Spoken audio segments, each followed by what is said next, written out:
see something that said, take a look what happened. Nuo grabo lentos iki Amerikos prezidento posto vos vienas žingsnis. Jeigu netikit, paklauskit Donaldo Trumpo. Na kas jau kas, bet jis tikrai geriausiai žino šitos dalykus. 2 pasikėsinimai per 2 mėnesius. O dabar žmogus stipriausios pasaulio valstybės vadovas. Kai tu išgyveni 2 pasikėsinimus, atrodo, kad jau niekas tavęs nebegali palaužti. Ir iš tiesų, palaužti Donaldą Trumpą dalykas gana sudėtingas. O vat, kad jis gali palaužti ne vieną šalį, o gal net ištisą žemyną, labai realu. Bet lygiai taip pat, atskiras šalis ar net žemynus, jis savo sprendimais gali vesti ir į šviesesnį rytojų. Ką jis nuspręs daryti su Amerika, nulems ne tik amerikiečių, bet ir kitų šalių gyvenimus. Tave tarpe ir mūsų, lietuvių. Todėl šiame video ir pabandysime pažiūrėti, kas iš vis Trumpas yra per žmogus, kaip jis susikūrė savo verslo imperiją, kokia buvo jo pirma kadencija ir ko galime tikėtis iš antros. O tu komentaruose parašyk, kaip tau atrodo, ką Europai ir Lietuvai atneš Donaldo Trumpo prezidentavimas. Pažiūrėsim, ar pataikysim. Donaldas Trumpas sunkiai prognozuojamas, savo aiškę nuomonę turintis tvirto kumščio šalininkas. Nors savo verslininko karjeros pradžioje Donaldas kartais galėjo atrodyti kaip mielas, pūkuotas kačiukas. Po Donaldo pergalės rinkimuose akivaizdu, kad dalis amerikiečių liko labai patenkinti.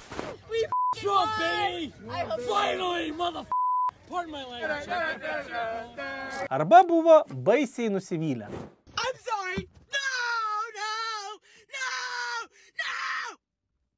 Norint apibūdinti Trumpo sėkmę versle ir kaip jam pavyko susikrauti milijardus, ko gero reikėtų atskiros knygos. Ar jam pavyko įgyvendinti amerikietiškąją svajonę? Ar jis tiesiog gimė su auksiniu šaukštu burnoje?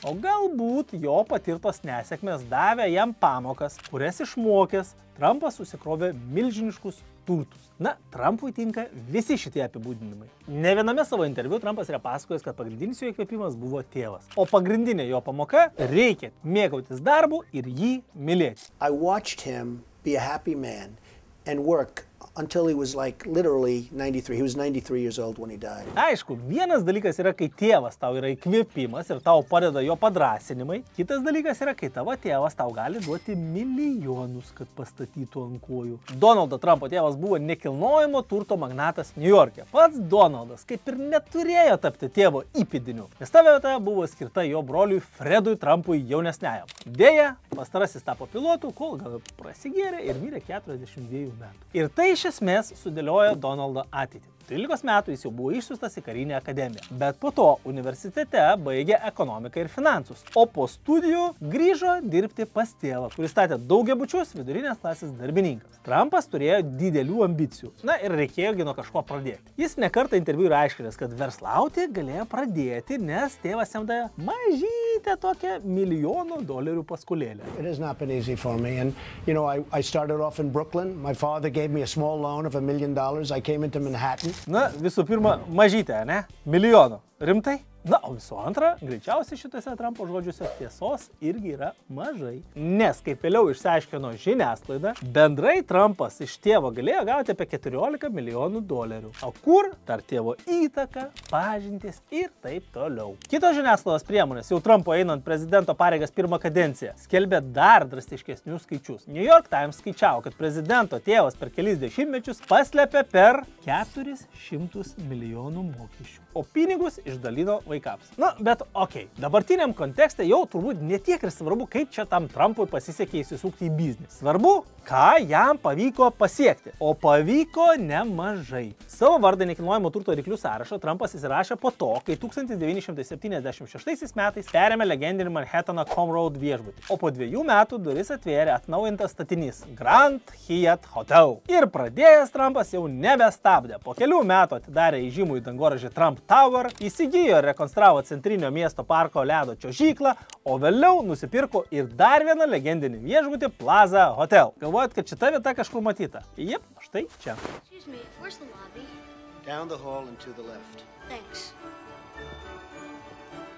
Po šio sandorio The New York Times skaičiavo, kad Trumpas yra vertas 3 milijardų. Oficialiai Forbes milijardierių sąraše jis atsidūrė 1989 ir jo turtas įvertintas 1,5 milijardo. Na, tiesa, po metų Forbes atliko tyrimą, keldami tokį klausimėlį, kiek iš tikrųjų tas Donaldas Trumpas vertas. Ir išsiaiškino, kad verslininkas iš tiesų vertas mažiau dėl vis patiriamų praradimų. Todėl 90-aisiais jį iš sąrašo išbraukė. Na, aišku, vėliau jis vėl ten sugrįžo. Šiais laikais Trumpo abejingų tikrai nėra. Jį arba myli, arba nekenčia. Ir tai buvo nuo tada, kai jis pradėjo verslininko kelią. Arogantiškas, godus, meluojantis, šiknius, tokius epitetus jis girdėjo, ne vieną kartą. Trump is an artful liar. I think he is a greedy, vicious, and arrogant man. Well, I don't know, is that supposed to be a compliment or not? I'm not sure. Labai greit tapo aišku, kad Trumpas ne tik stato ir kūrė verslus, jis dar kūrė savo Trumpo brandą. Millionaire developer Donald Trump has put his name on a New York City hotel, shopping center, and apartment buildings, as well as a casino in Atlantic City. And now he's going to put his name on a big piece of Eastern Airlines. Bet verslavimas, nėra tik vaikščiojimas raudonų kilimų ir ten pinigų skaičiavimas, nes biznis gerai einasi. Čia yra ir daugybė nuopolio, o Trumpas apie jo žino geriau negu bet kuris kitas. Tarp nenusisekusių Donaldo projektų, Trumpo degtinė, Trumpo avialinijos, Trumpo stalo žaidimas, Trumpo žurnalas, Trumpo kepsnelė, Trumpo universitetas. Galėčiau dar vardinti, bet gal pereikim prie šiek tiek rimtesnių reikalų. Prieš pirmąją prezidentinę kampaniją Donaldas Trumpas bandė visus įtikinti štai ko. I have never gone bankrupt, by the way. I have never. Maždaug baikit juokus, aš tikrai nebankrutavau. Tik įstatymų biškį ten tai pasinaudojau. Bankrutavai, Donaldai. Bankrutavai ir ne kartą. Ir net ne 4, kaip pats sakėjau, iš tikrųjų 6. Kaip vėliau nustatė žiniasklaida. Labiausiai Trumpui nesisekė su kazino. 91-aisiais bankrutavo Donaldo viešbutis ir kazino Taj Mahal. Vėliau sekė dar 2 kazino bankrotai Atlantic Cityje. Aš nesuvokiu, kaip kazino gali bankrutuoti. 92-aisiais bankrutavo ir legendinis Plaza Hotel. O po 2000-ųjų dar 2 Trumpo kazino ir viešbučių vietos. Prastai matyti, ta ruletė susisuko atnešusi milijardinės skolas. Bet čia ir pasirodė tikrasis Trumpo charakteris bei gebėjimas sugrįžti iš duobių. Jam pavyko restruktūrizuoti skolas, tęsti sėkmingas investicijas į nekilnojamų turtą, o labiausiai prie jo viešo įvaizdžio formavimo ir populiarumo prisidėjo garsusis realybės šou Mokinys, kuriame dalyviai varžydavosi įvairiose verslo užduotise ir dėl galimybės dirbti Trumpo verslo imperijoje. O jeigu nepasisekdavo, gaudavo garsiąją frazę. Michael, yes, sir. You're fired. Beje, Donaldui čia nebuvo tik žaidimukas, leidęs demonstruoti savo charizmą ir oratoriaus sugebėjimus. Per savo laiką realybės šou, iš įvairių sutarčių, reklamos ir kitų sandorių susijusių su laida, jis uždirbo apie $500 milijardo. Taip pagalvojus, paprastam žmogui tai yra visiškai nerealūs skaičiai, kuriuos norint pasiekti reikia būti Donaldu Trumpu, Elonu Musku ar Jeffu Bezos. Bet ką daryti kokiam Vaclavui Škulupėnu vairuojančiam fūrą, kuris masto ne kur milijardus geriau laikyti, bet iš ko pensijoje gyventi. Kaip pasiekti bent 1% nuo šitos sumos. Ir čia yra 2 keliai. Pirmas susijęs su rizika, bankrotais, milžiniškų stresų ir be jokių garantijų. Žinoma, aš kalbu apie verslą. Tai lieka antras kelias, kuriam reikia nuoseklumo, disciplinos, edukacijos ir žinoma laiko. Ir tai yra investavimas. Turint šitos dalykus, sėkmė yra beveik garantuota. Nes investuojant jūsų pinigai uždirba pinigus. Veikia sudėtinės palūkanos ir jūsų kapitalas auga. Sakykime, jūs kas mėnesį pasidedat kokią 100 eurų į kokį nors ETF, kur grąža yra apie 10% per metus. Ir atrodo skaičiai, kad tokie nedidelė, ne? Bet žiūrėkit, po 30 metų turite 6 kartus daugiau, negu buvot idėja. Ir va čia yra būtent tas momentas, kai sudėtinės palūkanos jums daro paslaugą. 2017 metais prasidėjo nauja Donaldo Trumpo era Baltuosiuose rūmuose. MAGA era. Žinot, kas tai yra? Make America Great Again. Trumpas Ameriką valdė nuo 17 iki 21 metų. Įdomu, kokia buvo pirma Trumpo kadencija ir ką iš jos galima nuspręsti apie jo antrą prezidentavimą. Dėl pirmos kadencijos rasim milijoną skirtingų nuomonių. Pats geriausias prezidentas, pats blogiausias prezidentas, pakėlė ekonomiką, supjūdė ir sužlugdė šalį, tvirtas ir teisingas, neprognozuojamas. Nors kai kurie ekspertai sako, kad dalį Trumpo nuopelnų reikėtų priskirti prieš jį prezidentavusiam Barackam Obamai. Bet čia jau palikim tiems ekspertams spręsti. O skaičiai rodo, kad prie Trumpo JAV ekonomika stiprėjo. Vienas rimtesnių Trumpo administracijos darbų 2018 metais įsigaliojęs mokesčių mažinimo ir darbo aktas. We want to give you, the American people, a giant tax cut for Christmas. And when I say giant, I mean giant. Jo palengvintas įmonių apmokestinimas, iki 21% sumažintas pelno mokestis ir tai leido įmonėms daugiau investuoti į infrastruktūrą ir plėtrą, gerinti produktus ir paslaugas bei kurti naujas darbo vietas. Reforma palėtė ir dirbančiuosius. Tai padidino žmonių pajamas ir leido jiems daugiau išleisti, skatindami vartojimą, o kartu ir ekonomikos augimą. Tiesa, Trumpas buvo kritikuojamas, kad šita reforma naudingiausia buvo ir taip daugiausiai uždirbantiems, bei dar labiau didino socialinę nelygybę. Bendras vidaus produktas prie Trumpo augo, nedarbo lygis šalyje 19 metais krito iki žemiausio per 50 metų lygmens ir ne vienus metus didėjo atlyginimai. Donaldo valdymas turėjo teigiamų postūmių ir akcijų rinkos. Per 4 kadencijos metus Dow Jones Industrial Average Indexas, kuris apima 30 didelių ir svarbių JAV kompanijų akcijas, kilo 56%. O šis indeksas yra ypač stebimas analitikų ir investuotojų, nes būtent pagal jį galima spręsti apie ekonomikos ir akcijų rinkos tendencijas. Bet vis tiek verta prisiminti, per kokį laikotarpį valdė Trumpas. Per pandeminį. Aišku, kad tikėtis, jog tai nesukėlė šoko valstybėje, kai kentėjo visas pasaulis. Būtų tas pats, kas tikėti kalėdų senelių.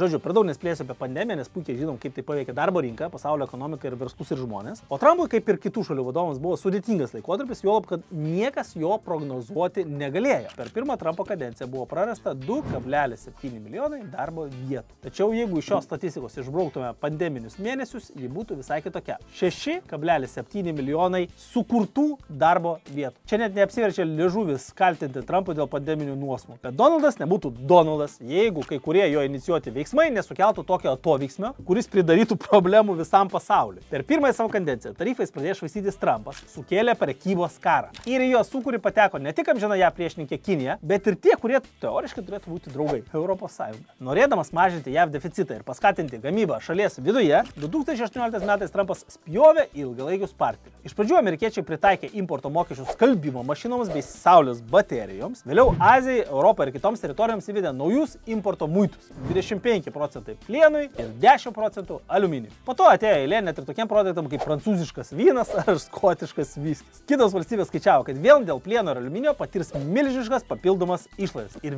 visą tai kuo puikiausiai atskleidė Trumpo filosofija. America first, visi kiti eikit na... Can't allow the European Union to take out $151 billion out of the United States. Ir čia gavosi toks savotiškas pingpongo žaidimas. Nesupykusios ant Trumpo, kitos šalis ėmėsi atsakomųjų veiksmų. Kinija nusitaikė JAV žemės ūkio produkciją. Europos Sąjunga atsakė apmokestindama maždaug 3 milijardų vertės politiškai jautres prekes importuojamas iš JAV. Na, tokias kaip motociklai ar burbonas. Viskas ir virto rimtų karų, gerokai sujaukusių nusistovėjusią tvarką. Tai sukėlė ne tik neapibrėžtumą, bet ir padidino kainas bei tarptautinės įtampas, sukėlė konkurencinius iššūkius Europos valstybė. Turbūt labiausiai kentėjo tokios ekonomikos kaip Vokietija, kuri yra viena didžiausių Europos plieno ir aliuminio gamintojų. Kainos sumažėjo, bet augo kiti kaštai – energija, darbo jėga, todėl nepajusti prekybos karo buvo neįmanoma. Lietuvos prekybos karas taip pat smarkiai nepaveikė, nes mes nesam ten kokie dideli eksportuotojai į Ameriką ir tai sudaro tik mažą procenčiuką visų mūsų prekių iškeliaujančių svetur. Kita vertus, Lietuva yra viena atviriausių pasaulio ekonomikų. Mūsų eksportas ir importas sudaro virš 160% šalies vidaus produktų. Tai mums be galo svarbu, kad pasaulinė prekyba būtų kuo mažiau suvaržyta. Tai jums yra atsakymas, ką mums reiškia visi padidinti muitų tarifai, apmokestinimai, prekybos karai ir taip toliau. Tiesa, kai Bidenas atėjo į valdžią, jis pasakė, ei, hebrikė, davai, susitarkim ten, susitaikykim mane. Gerai, gal netiksliai žodis į žodį taip ir pasakė, bet iš esmės JAV ir Europos Sąjunga sutarė sudaryti paliaubas prekybos kare ir uždėti pauzę ant visų tų suvaržymų, kol ateis nauja valdžia. Ir ką, atėjo tas laikas, ar ne? Donaldas Trumpas sugrįžo į Baltuosius rūmus. Dabar klausimas, kaip tai vėl paveiks pasaulį ir valstybių ekonomiką? Šiaip, jeigu sugebėtume tiksliai atsakyti šį klausimą, gali būti, kad jums duotų Nobelio premiją. Nes tiesa yra tokia, kad niekas nežino, kaip bus. Todėl, kad vienas esminio Trumpo faktorių, jis neprognozuojamas. Ekspertai gali tik spėlioti iš jo pasisakymų. Bet kas atsitiks, dar net pats Donaldas Trumpas nežino. Analitikai sutarė tik dėl vieno. Jo antra kadencija bus kitokia negu pirma. Vieną dalyką galime nuspėti iš to, kas įvyko iškart po Trumpo pergalės, tai kad antrą kartą šalies prezidentas turtuolius pavers dar turtingesniais. Vos per vieną dieną po Donaldo pergalės 10 turtingiausių pasaulio žmonių tapo 64 milijardais dolerių turtingesni. Trumpo draugužio Musko rezultatai iš vis kosminiai. Per 20 dienų nuo Trumpo išrinkimo jis praturėjo 70 milijardų. Ką jums tai sako? Kad kas jau kas, bet technologijų sektorius pro Trumpo nepražus. Per jo pirmą kadenciją bus būtent šitas sritis auga labiausiai. Ir labai daug šansų, kad Trumpas toliau išlaikys savo teigiamą požiūrį technologijoms, tęsdamas palankę politiką technologijų plėtrai ir inovacijoms. Kad bitkoinas po Trumpo išrinkimo išprotėjo, irgi turbūt matėt, kai buvo peržengta $100 000 riba. Dar vasarą Donaldas save pavadino kripto prezidentu, kas šiaip jau yra ganėtinai stipru. Baideno pasirašyti įstatymai lėmė didesnį kripto rinkos reguliavimą, o Donaldas, aišku, nori daryti atvirkščiai. Laying out my plan to ensure that the United States will be the crypto capital of the planet and the Bitcoin superpower of the world, and we'll get it done. Kodėl šioje vietoje visai galima patikėti, kad Trumpo planas dėl kripto nesikeis? Nes dar rugsėjį Donaldas pats su sūnumis paleido kriptovaliutų projektą World Liberty Financial, kuris skatins skaitmeninių valiutų naudojimą. Geresnių dienų manoma sulauks ir bankai, kuriems Trumpas atneš švelnesnį finansinį reguliavimą, o tuo pačiu didesnius pelnus ir pakilusias akcijų kainas. Kai kurie ekspertai sako, kad mažiau reguliavimo kartu su galimybė, kad palūkanų normas išliks aukštas, bankai galės suteikti ir daugiau rizikingesnių paskolų. Kažkiek nerimo gali būti ir energetikos sektoriui, ir tas nerimas yra visai suprantamas, nes per Trumpo pirmą kadenciją būtent šiam sektoriui sekėsi prasčiausiai, per Bideną geriausiai, dabar, vėl nežinomybė. Trumpui, švelniai tariant, yra nusispjauti ant tos žaliosios energetikos tikslų ir jis iš viso nori panaikinti Bideno priimtą infliacijos mažinimo įstatymą, kuris apima paskatą švariai energijai. Na, o nežinomybės yra ir sveikatos sektoriuje. Amerika ir taip dabar yra įtemptame laikotarpyje, ypač po Briano Thompsono, draudimų bendrovės vadovo, milijonieriaus nužudymo. Vis daugiau amerikiečių reiškia nepasitenkinimą sveikatos sistema šalyje dėl milžiniškų sąskaitų po vizitų ligonėse ir pelnus besikraunančių sveikatos draudimo bendrovių, kurios siūlo, ribotas paslaugas. O Trumpo galvoje buvo užgimę planai apriboti programas, kurios skirtos sveikatos priežiūros prieinamumui. Tai visų pirma gali skaudžiai atsiliepti gyventojams, o po to jau ir verslams, ypač tokios sveikatos priežiūros įmonėms, kurių akcijos viešai prekiaujamas biržoje, ir medicinos technologijų tiekėjams, kurie naudoja iš Kinijos importuotus puslaidininkus. Jiems gali tekti susidurti su tarifų našta. Taip. Seni, geri tarifai. Prekybos karas niekur neišnyks, o greičiausiai tik dar labiau sustiprės. Trumpas jau pasisvaidė pareiškimais, kad dar labiau užtarifuos Kiniją, su muitai siekiančia 60%. Tarifai bus pritaikyti ir prekiams iš Meksikos bei Kanados, o Vokietija jau irgi paragino visą ES ruoštis Donaldo Trumpo žingsniams. Ir žinot, kas labiausiai baugina šitoje situacijoje? Žodis, kurį ekspertai vis dar vartoja kalbėdami apie Donaldo Trumpo antrąją kadenciją. Neapibrėžtumas. Čia blogiau nei kokie nors konkretūs veiksmai, nes kai kažkas yra neapibrėžta, tai yra kur kas daugiau streso, nerimo ir nežinomybės. Greičiausiai užgelti tarifai gali sumažinti Europos ir kitų šalių įmonių konkurencingumą, sužlugdyti jų plėtros ir investicijų planus. Išaugusios išlaidos ir sumažėjusios pajamos automatiškai reiškia ir darbo vietų mažinimą. O gal atvirkščiai, tokie Trumpo veiksmai pagaliau paskatins Europą labiau pasikliauti savimi, stiprinti savo vidaus rinką, strateginę nepriklausomybę nuo JAV ir ieškoti naujų prekybos partnerių. Trumpo radikalūs pareiškimai ar veiksmai jau yra davę naudos. Tuo mes įsitikinome gamybos srityje, kai nuolat NATO sąjungų skalpavęs dėl neveiksnumo ir gąsdinęs, kad JAV gali pasitraukti iš alijanso, galiausiai privertė kai kurias Europos šalis atsakingiau pasižiūrėti į gynybos finansavimą. Trumpas tarifų užkelimais akcentuoja kelius svarbus dalykus. Amerika yra pirma, visų kitų šalių interesai jam nesvarbu. Jis taip pat sako, kad prie jo JAV išgyvens gamybos renesansą ir vadovaujasi statykite tai Amerikoje filosofija. Ką jis nori padaryti? Stabdyti amerikietiško verslo plėtimąsi kitose šalise, o užsienyje veikiančias gamyklas grąžinti atgal į Jungtinės valstijas. Kitaip tariant, kam švaistyti savo talentą užsienyje, jeigu viską galim pasidaryti Amerikoje. Ir tokį sugrįžimą būtent ir norima inicijuoti per muitus, kad dirbti kažkur kitur neapsimokėtų. Amerikai gal ir gerai, bet visiems likusiems nelabai. Visų pirma, prekybos karai ir tarifai gali prisidėti prie infliacijos augimo įvairiose šalise. Didesnės kainos veiks vartotojų elgseną ir bendrą ekonominį stabilumą, o tai reikštų slopinamą ekonomikos augimą. Skaičiuojama, kad tebesitęsiantis prekybos karas ES iki 29 metų gali kainuoti daugiau nei 500 milijardų eurų. Kur dažniausiai nugula tokie praradimai? Tai aišku, kad ant vartotojų pečių. Čia reikėtų vėl paminėti, kad Lietuva nėra labai didelė eksportuotojai į JAV, bet mums yra labai svarbu Amerikos elgesys vien dėl to, kad nuo jos priklauso tarptautinės prekybos, eksporto ir žaliavų rinkų tendencijos. Amerika diktuoja madas. Sumažėjus paklauso JAV, sumažėtų ir paklausa tarpinio vartojimo produktams iš Lietuvos. O dabar jau ir taip per Europą ir JAV Vilniuje atleidimų bangos, kur tai dar garantija, kad jos nepasieks ir Lietuvos. Garantijos nėra. Yra ekonomistų, kurie įžvelgia ir naudos Lietuvai. Pavyzdžiui, Citadelė banko ekonomistas Aleksandras Izgorodinas sako, kad mažesnės naftos kainos spaustų infliaciją žemyn tiek JAV, tiek Europai, skaitant ir Lietuvą. O įvedus didesnius tarifus Kinijai, esą vėl galėtų laimėti Lietuva, mat Europą tikėtina užplūstų pigesnių importinių prekių iš Kinijos banga, kas reikštų dar spartesnį infliacijos eurozonoje lėtėjimą ir mažesnės palūkanas. Bet kuriuo atveju, nors ir banalu, bet čia reikėtų sakyti, pagyvensim, pamatysim. Donaldas Trumpas pradeda savo 4 metų kadenciją ir tik laikas parodys, kokių žingsnių jis imsis per ją bei kaip tai paveiks pasaulio ekonomiką. Kol kas užtikrintai galima sakyti tik vieną dalyką, kad ir kas be nutiktų, kiekvienas iš mūsų pirmiausia turime pasirūpinti savimi ir savo šeima. Tai reiškia, nestovėti išsižiojus ir nelaukti, kol kas nors kokią paramą skirs arba atims, algą padidins ar sumažins, pasiūlys darbą ir išmes iš jo. Nestovėti ir nelaukti, kol JAV priimti sprendimai ateis iki Europos ir paveiks mūsų žemyną, nes ekonomika kaip gyvas organizmas keičiasi labai greitai ir nestovi vietoje. Todėl mano rekomendacija yra tokia: susitelk į save, į savo artimuosius, kaup pinigus juodai dienai, aptark finansinę situaciją su šeima ir nusistatyk įvairiausius scenarius, ką darytum, jeigu ištiktų nenumatyti dalykai. Tada nereikės taip smarkiai nerimauti dėl to, kas vyksta už tavo kiemo ribos ir viskas priklausys nuo tavęs. Sėkmės.